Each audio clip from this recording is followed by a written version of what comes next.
Bank Negara Governor Tan Sri Zeti Aziz says the current low crude oil prices is favourable for Malaysia's businesses and consumers.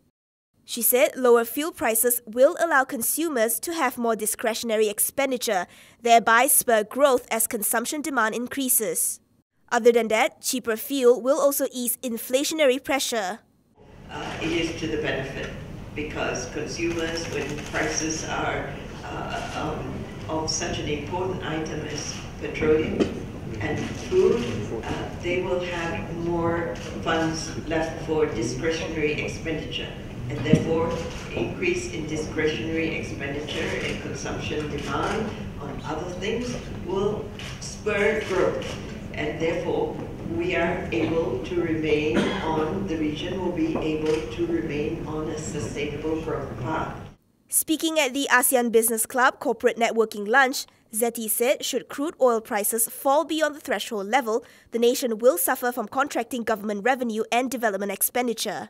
She explained that as the petroleum industry cannot afford to invest in oil exploration, supply will be contained when oil prices rebound. Limited supplies will in turn drive oil prices even higher than before. Since its peak in June, global crude oil prices have plunged by 40% after the Organisation of the Petroleum Exporting Countries, or OPEC, voted to continue production at the same rate. On the weakening ringgit, Zeti said this is temporary and that the currency's strong fundamentals will prevail eventually. She pointed out that the advanced economies have stopped their quantitative easing policy.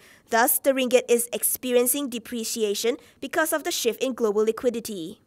She stressed that Malaysia will never resort to manipulating its currency to remain competitive, as it is an unsustainable strategy. However, now, because of their actions, our currencies are being depreciated. So if you ask me, then does the levels that the Asian currencies are reflect our underlying fundamentals? And the answer is not, because our underlying fundamentals are strong. And therefore, we should actually having strengthening currencies. Therefore, this is just a period.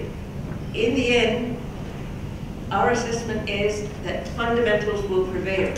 They need to search for markets where they are going to receive a return for their investments. So investments will come back to our region. And so this is temporary. Earlier in her keynote address, Zeti said economic growth in the region is expected to be sustained at an average of 5.3% over the next 5 years to reach $3.6 trillion or 12.38 trillion ringgit by 2019. Jacqueline Peng, DHTV.